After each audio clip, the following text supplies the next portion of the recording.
오늘 우리에게 주신 하나님 말씀은 창세기 11장 1절부터 9절까지 말씀입니다. 한 목소리로 봉독하겠습니다. 온 땅의 언어가 하나요 말이 하나였더라. 이에 그들이 동방으로 옮기다가 신할 평지를 만나 거기 거류하며 서로 말하되 자 벽돌을 만들어 견고히 굽자 하고 이에 벽돌로 돌을 대신하며 역청으로 진흙을 대신하고 또 말하되 자 성읍과 탑을 건설하여 그 탑 꼭대기를 하늘에 닿게 하여 우리 이름을 내고 온 지면에 흩어짐을 면하자 하였더니 여호와께서 사람들이 건설하는 그 성읍과 탑을 보려고 내려오셨더라. 여호와께서 이르시되 이 무리가 한 족속이요 언어도 하나이므로 이같이 시작하였으니 이후로는 그 하고자 하는 일을 막을 수 없으리로다. 자 우리가 내려가서 거기서 그들의 언어를 혼잡하게 하여 그들이 서로 알아듣지 못하게 하자 하시고 여호와께서 거기서 그들을 온 지면에 흩으셨으므로 그들이 그 도시를 건설하기를 그쳤더라. 그러므로 그 이름을 바벨이라 하니 이는 여호와께서 거기서 온 땅의 언어를 혼잡하게 하셨음이니라. 여호와께서 거기서 그들을 온 지면에 흩으셨더라. 아멘. 미국에서 한인교회를 섬기는 어떤 목사님한테 들은 얘기인데요. 이 목사님이 섬기는 교회에 할머니 한 분이 계셨는데 영어를 못하는 분입니다. 목사님이 그렇게 알고 계셨습니다. 그런데 어느 날 밖에서 할머니를 뵙게 됐는데 이 할머니가 미국 할머니하고 백인 할머니하고 두 분만 다정스럽게 앉아가지고 재밌게 대화를 하시고 계시는 걸 보게 됩니다. 지나가다 본 겁니다. 깜짝 놀랐죠. 영어를 못하시는 분인 줄 알았더니. 그래서 내가 잘못 알고 있었구나. 그래 반가운 마음에 이제 할머니 쪽으로 이렇게 다가가면서 들리는 얘기를 가만히 들어보니까 두 분이 말씀을 열심히 하고 서로 다정하게 주고받고 하면서 끄떡끄떡하고 이렇게 하는데 가만히 들어보니까 우리 할머니는 한국말로 말씀을 하고 미국 할머니는 영어로 말씀을 하고 그러고 있더랍니다.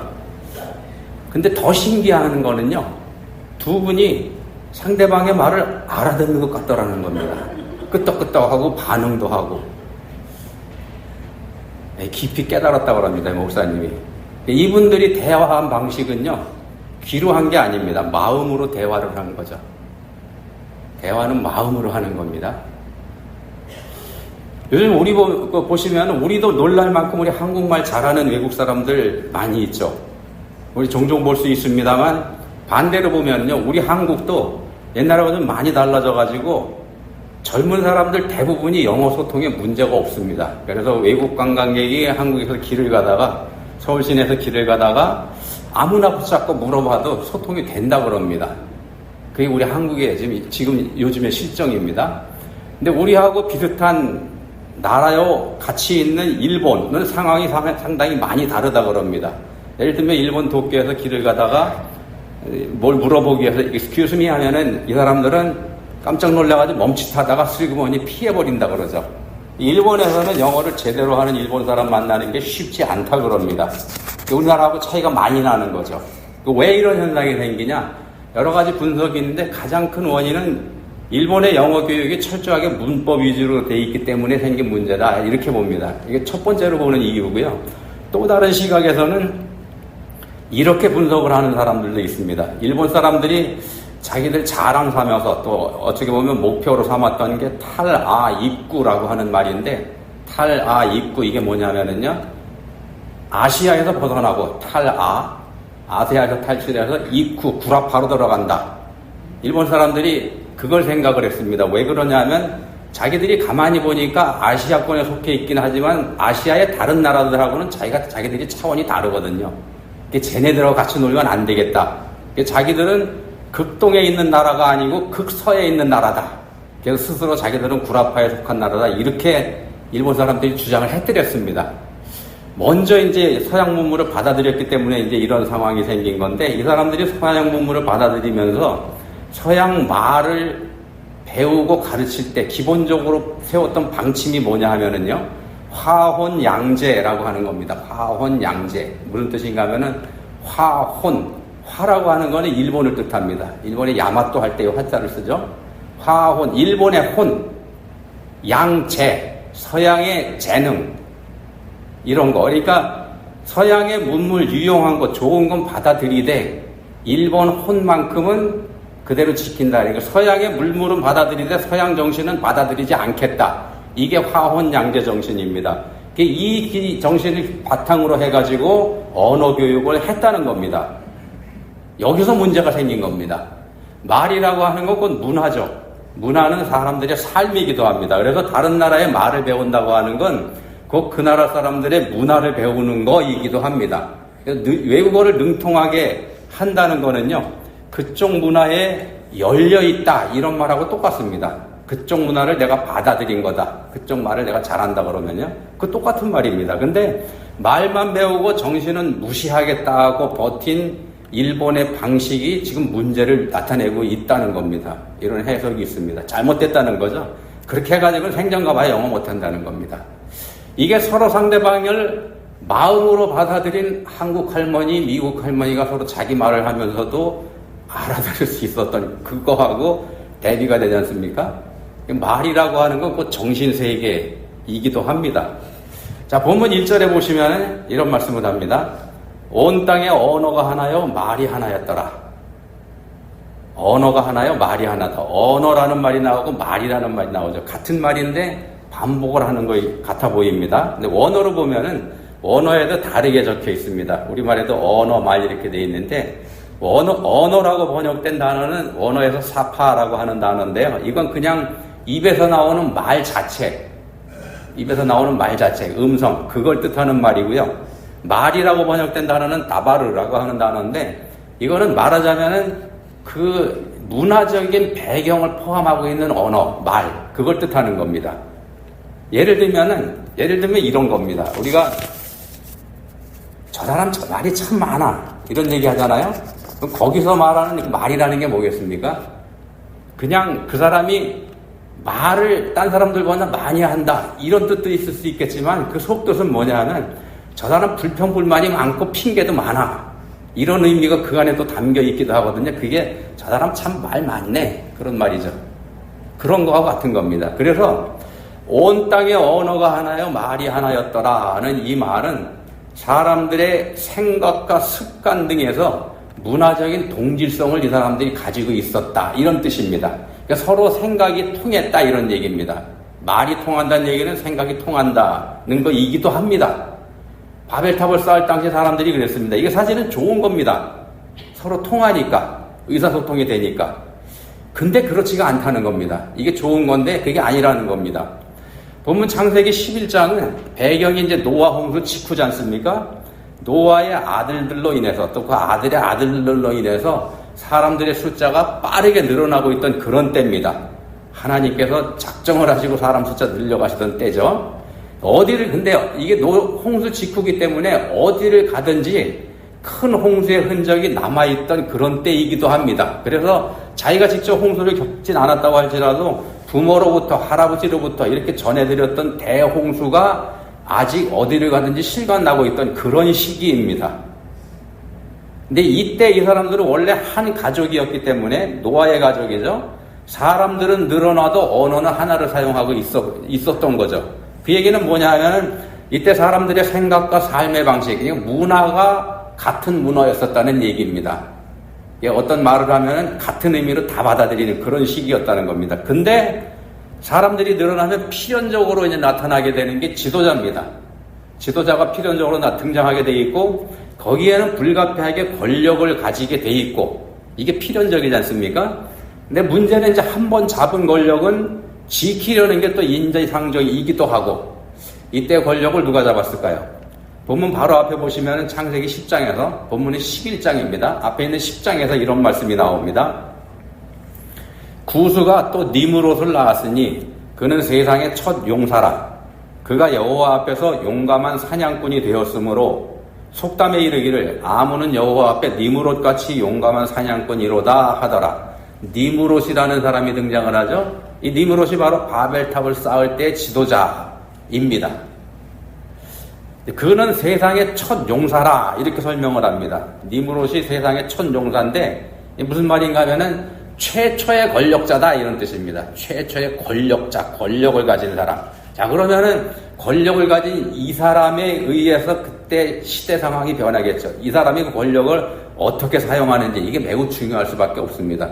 지도자가 가지는 역할이 그거지 않습니까? 이렇게 설명을 합니다. 그가 여호와 앞에 용감한 사냥꾼이 되었으므로, 여호와 앞에 용감한 사냥꾼. 여기서 용감한이라고 번역된 이 단어의 뜻이 뭐냐면은 강하다 그런 뜻입니다. 센 사람, 강한 사람. 니무롯이 강한 사람이었다는 얘기입니다. 의미로 풀어보면은 이 사람은 폭군 내지 전제군주였었다는 뜻입니다. 폭군 내지 전제군주. 이 사람이 세운 나라가 바로 고대 바벨로니아입니다. 고대 바벨론. 자, 모든 사람 위에 군림하는 강한 왕이라고 한다면은 당연히 그 사람 입장에서는요, 사람들이 흩어지지 않게 해야 됩니다. 내 밑에 다 똘똘 뭉쳐야 되죠. 이제 내 말을 다 잘 들어야 됩니다. 백성들의 하나 되는 것이 곧 자기 자신의 힘이 되니까, 그게 권력이니까. 그래서 본문 4절에서 말합니다. 온 지면의 흩어짐을 면하자. 지면의 흩어짐을 면하자. 똘똘 뭉쳐서 하나가 되자. 뭉치면 살고. 이런 얘기가 되죠. 근데 이 말이 바로 하나님의 명령에 대한 정면 도전입니다. 방주에서 구원받은 노아와 그의 가족들에게 하나님께서 말씀을 하셨더랬습니다. 창세기 9장 7절에서 이렇게 말씀합니다. 너희는 생육하고 번성하며 땅에 가득하여 그 중에서 번성하라 하셨더라. 땅에 가득하여 이렇게 말씀을 합니다. 그러니까 창세기 1장에서도 이런 말씀을 하셨었죠. 인간을 창조하시고서 하나님께서 인간에게 첫 번째 하셨던 말씀이 뭐냐면 창세기 1장 28절에서 이렇게 말씀합니다. 생육하고 번성하여 땅에 충만하라. 땅을 정복하라. 바다의 물고기와 하늘의 새와 땅에 움직이는 모든 생물을 다스리라. 이렇게 말씀하셨는데 같은 말씀입니다.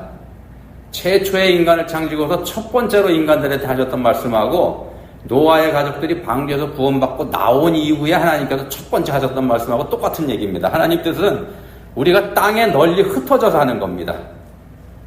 흩어져 사는 겁니다. 이 말씀이 창세기 1장 28절에 나왔다고 말씀드렸죠. 생육하고 번성하여 땅에 충만하라. 근데 이 말씀이 이렇게 시작을 합니다. 창세기 1장 28절 말씀이 하나님이 그들에게 복을 주시며 하나님이 그들에게 이르시되 생육하고 번성하여 땅에 충만하라. 이렇게 말씀이 시작합니다. 그래서 땅에 충만하는 것이 흩어져 사는 게 하나님께서 사람들에게 주신 복이 된다는 말씀입니다. 흩어져 사는 게 복입니다. 뭉쳐 사는 게 아니고. 현대의 문제는 도시에서 생기지 않습니까? 자, 사람들이 바벨탑을 쌓은 게 이 말씀의 정면으로 위반되는 겁니다. 흩어짐을 면하자 이렇게 했지 않습니까? 하나님은 땅에 충만하라 그러셨는데, 그리고 한 발 더 나아가서요, 성읍과 탑을 건설하여 그 탑 꼭대기를 하늘에 닿게 하여 우리 이름을 내고 이렇게 말합니다. 자, 고대에 이 시대에 성과 탑, 이 상징하는 거는 전쟁입니다. 전쟁. 성을 쌓고 감시할 높은 탑을 쌓는 거는 전쟁하겠다는 얘기입니다. 근데 그 탑의 꼭대기를 하늘에 닿게 하자 이렇게 얘기합니다. 무슨 뜻인가 하면은 전쟁의 상대자가 하나님이라는 겁니다. 하나님과 전쟁하겠다 이런 뜻입니다. 그래서 하나님을 높여드리지 않고 하나님을 예배하지 않고 우리 이름을 내자 이렇게 얘기하는 겁니다.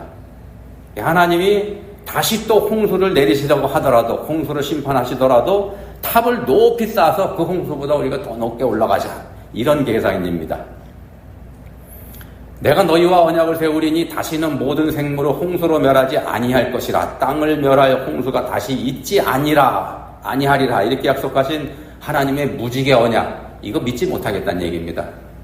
믿지 못하고 하나님이 다시는 그런 짓 하지 못하도록 우리가 막아보겠다, 이런 얘기하고 있는 겁니다. 자, 이 사람들 하나님 알고 있는 사람들입니다. 그러니까 이렇게 덤비죠. 어떻게 아는가? 노아 할아버지, 자기 아버지 할아버지 통해서 홍수에 대한 얘기를 들었다는 얘기는 하나님이 하셨다는 거 알고 있는 사람이죠. 하나님이 계시다는 거 알고 있는 사람들입니다. 근데도 그 탑 꼭대기를 하늘에 닿게 하여 이렇게 얘기를 합니다. 이거 우리가 딱 생각하면 이거 어리석기 짝이 없는 발상이라는 거 금방 알 수 있습니다만, 인간의 교만이라고 하는 건 상식 밖의 일을 스스럼 없이 저질러내기도 합니다.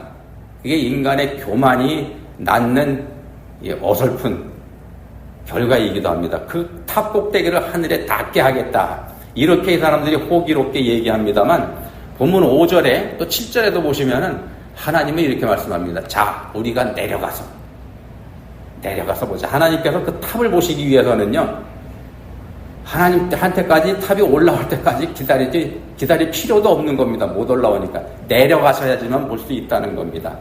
하나님이 우리에게로 내려오시지 않는 한 우리가 하나님을 뵐 수 있는 방법은 아예 없다는 걸 뜻하기도 합니다. 사람들이 길을 쓰고 올라가 봐야 하나님한테까지 올라가는 건 택도 없다는 얘기입니다. 우리 인간의 노력으로는 하나님께 이르는 게 불가능합니다. 우리가 스스로 구원받겠다는 거 어림도 없다는 얘기라는 겁니다. 자기가 착한 일 많이 해서 공덕을 쌓아가지고 하나님한테 인정받겠다. 택도 없습니다. 하나님의 성육신, 예수님의 성육신, 그러니까 성자 하나님이신 예수님이 우리와 같은 인간으로 우리에게 오신 이유가 바로 여기에 있습니다. 인간으로 도저히 할 수 없는 건데 하나님께서 내려오시는 겁니다. 이게 바로 하나님이 우리를 향한 사랑의 표현이기도 합니다.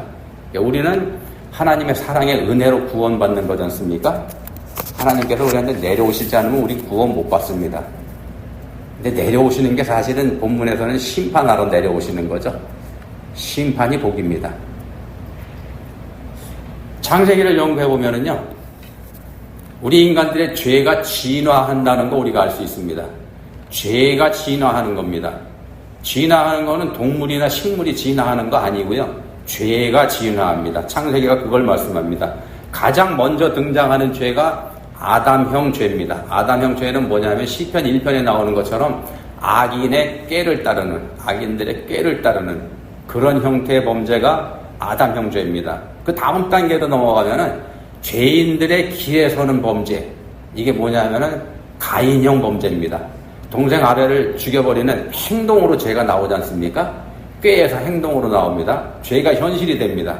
그 다음 단계가 오만한 자들의 자리에 앉는 라멕형 범죄로 진화를 합니다. 라멕이라는 사람은 하나님이 남자가 부모를 떠나 아내와 합하여 한 몸이 될지다 이렇게 말씀하셨는데, 성경에 나오는 것만 두 사람의 아내를 자랑하지 않습니까?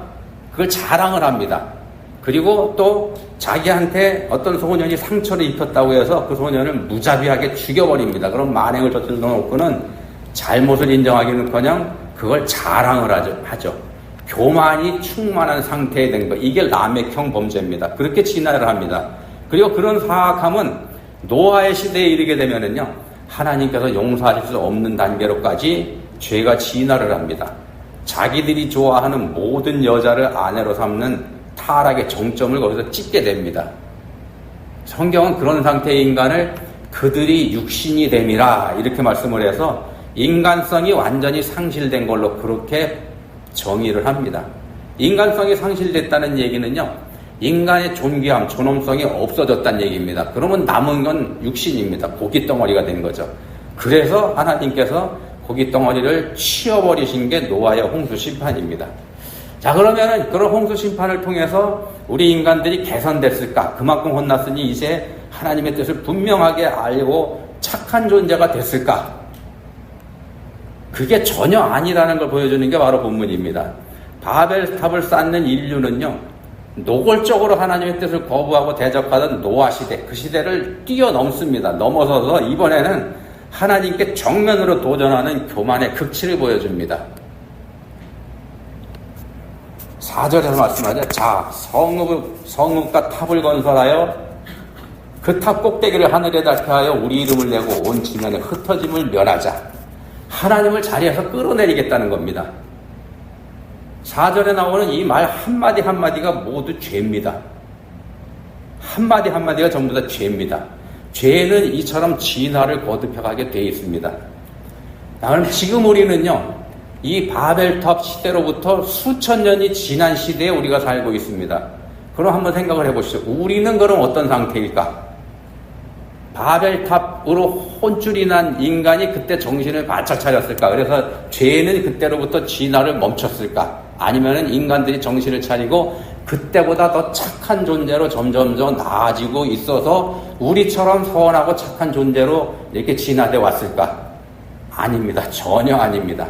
만약에 우리가 인간이 그럴 수 있는 존재였다 그러면은요, 우리가 점점 나아질 수 있는 존재였다면은 우리 예수님께서 생명을 바쳐서 우리를 구원해야 하는 십자가 사건, 이건 일어날 필요도 없었더랬습니다.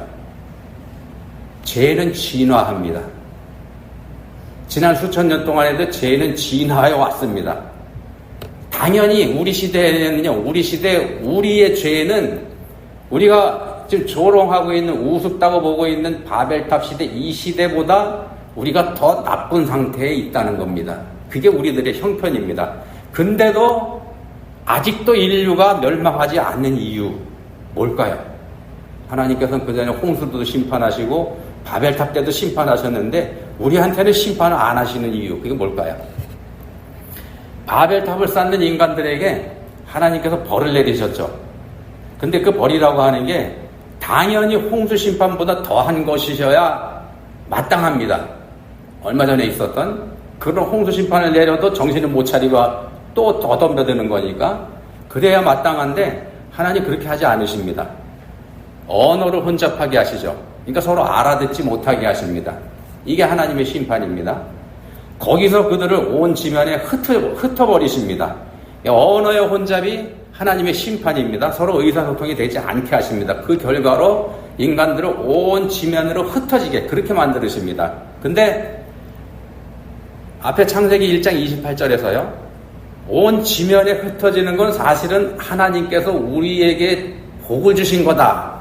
이렇게 말씀드렸죠. 땅에 충만하라. 이게 복이다. 이렇게 말씀했지 않습니까? 언어의 혼잡으로 우리에게 심판하신다고 하신 게 사실은 하나님께서 우리한테 복을 주신 셈입니다. 하나님 모르고 그러셨을까요? 흩어져 하나 되지 못하게 하심으로 해서 우리 인류가 멸망하지 않게 막으신 겁니다. 이게 바로 하나님의 방법입니다. 이게 하나님의 방법이에요. 하나님 방법이 이런 식입니다. 우리도 가만히 보시면요, 우리 삶에 고난이 옵니다. 때로는 감당하기 힘든 환난이 우리한테 찾아오죠. 우리 어떻게 합니까? 하나님 원망합니다. 원망합니다만 우리가 당하는 모든 일에는 이런 하나님의 뜻이 담겨 있습니다. 하나님의 뜻이 그 안에 있습니다. 거기에는 우리를 향한 하나님의 사랑, 하나님의 은혜, 이게 담겨 있다는 말씀입니다. 하나님께서 하시는 모든 일은요, 다 우리를 위하는 일입니다. 그래서 내게 닥치는 모든 상황들, 이게 사실은 하나님께서 내게 복을 주시기 위해서 나한테 허락하시는 거라는 사실, 이걸 우리가 알아야 된다는 말씀을 드리는 겁니다. 전부 다 합니다. 고난이 됐건 기쁨이 됐건. 앞에서 말씀드렸습니다. 우리 인류의 죄가 진화한다고, 아담형 죄가 가인형 죄로 진화하고 또 라멕형 죄로 노아 시대의 죄로, 그리고 바벨탑 시대에 하나님께 도전하는 끔찍한 죄로 점점 진화해 간다는 거 말씀드렸습니다. 만약에 하나님께서 언어의 혼잡으로 우리 인류를 흩어버리지 않으셨다면 그럼 우리가 어떻게 됐을까? 서로 말이 통하고 마음이 통하는 인류 어떻게 됐을까요? 틀림없이 더 큰 죄를 지었을 게 뻔합니다. 죄가 진화하니까는요. 자, 그랬다면 하나님의 진노가 다시 임할 거고 홍수 심판보다 다른 심판이 진작에 임했어야 맞습니다. 서로 통하지 않게 하신 게 저주입니다만, 언어의 혼잡이 저주입니다만 사실은 그 안에 하나님의 사랑이 담겨 있다는 말씀 드리고 있는 겁니다. 자, 우리 인류에게는요, 인간이라고 하는 존재는 엄청난 힘과 엄청난 능력을 가진 존재입니다. 우리 인간한테는 어마어마한 능력이 있습니다. 왜냐하면은 전능하신 하나님께서 당신의 형상을 따라 지으신 존재이기 때문에 그렇습니다. 하나님 전능하신 분이죠. 근데 우리 인간이라는 존재를 그 하나님의 형상을 따라 지으셨습니다.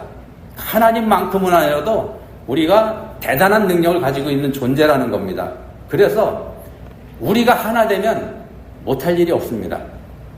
이거 바꿔 말씀드리면은 우리가 하나 되면은요, 못할 짓이 없습니다. 하나님이 본문에서 걱정하신 게 바로 그겁니다. 6절에서 말씀하지 않습니까? 이후로는 그 하고자 하는 일을 막을 수 없으리로다. 우리가 하나 돼서 일을 저질러 버리면은 하나님도 감당할 수 없을 만큼, 이게 뭐 수사적인 표현이긴 하겠습니다만 그만큼 우리의 힘이 대단하다는 겁니다. 근데 문제는 이미 죄덩어리가 돼버린 우리한테서는 나오는 게 죄만 나옵니다. 죄만 나옵니다. 그래서 어떤 현상이 생기느냐, 우리 역사를 돌아보면 우리 인류가 전체는 아니어도 상당수가 하나가 됐던 그런 시절이 인류 역사에 몇 번 있습니다. 그때 인간들이 무슨 짓을 했는가? 고대에는 제국을 이루어서 정복전쟁을 했고요. 옆나라 쳐들어가서 다 정복해버리지 않습니까? 이런 일이 고대에 수차게 있었습니다. 그리고 조금 더 인간들이 진화했다고 하는 바로 우리 앞세기 100년쯤 전에 무슨 일이 있었습니까? 세계대전이 2번이나 일어나죠. 인간들이 하나 되면 이런 짓거리 한다는 겁니다. 자, 본문에 하나님이 염려했었던 그대로입니다. 그걸 아시는 하나님께서 언어를 혼잡하게 하셔서 우리 인류의 멸망을 막으신 겁니다. 자기들끼리 하나 돼서 사고를 쳤을 때 그 막는 게 누굽니까? 또 다른 언어를 가진 다른 세력들이죠. 자, 언어를 혼잡하게 하신 거는요, 언어를 혼잡하게 했다 이렇게 하면 우리는 입이 혼잡해졌다 이렇게 생각을 하는데 그거 아닙니다. 사실은 입이 아닌 귀를 하나님께서 심판하신 겁니다. 말의 뜻은요, 메시지라고 하는 건 귀로 듣는 사람에게서, 듣는 사람에게서 그 의미가 정해진다 이렇게 얘기를 합니다. 커뮤니케이션 학을 연구하는 분들이 그렇게 합니다. 메시지는 말하는 사람이 아니고 듣는 사람에게서 그 의미가 결정된다 이렇게 얘기합니다. 아라고 말을 해도요, 어라고 들어버리면은 전혀 다른 거 되지 않습니까? 근데 어라고 들어버린 그 사람한테서 그 메시지가 작동을 하게 돼 있다는 겁니다. 사람들 사이에서 나오는 갈등의 대부분이 바로 이런 거에서 나오게 됩니다. 물론 우리의 입이 문제를 일으킵니다만 입보다 더 큰 문제가 되는 게 귀라는 겁니다. 본문에서도 알아듣지 못하게 하셨다고 되어 있지 않습니까? 그래서 바르게 알아듣는 게 더 중요한 겁니다. 말하는 것보다. 자, 솔로몬이 왕이 되면서 하나님께 구한 거 뭡니까? 지혜지 않습니까? 지혜. 이거를 번역을 해보면은, 직역을 해보면 듣는 마음이죠. 듣는. 말을 바르게 알아듣는 거. 이게 지혜입니다. 그러니까 모든 오해는 바로, 모든 오해라고 하는 거는 바로 듣지 않는 거, 바로 알아듣지 못하는 거, 여기서 온다는 겁니다. 왜곡하고, 넘겨짚고, 내 맘대로 가공해버리고, 우리한테 그런 한계가 있다는 겁니다. 바로 알아듣지 못하는 한계를 우리가 가지고 있습니다.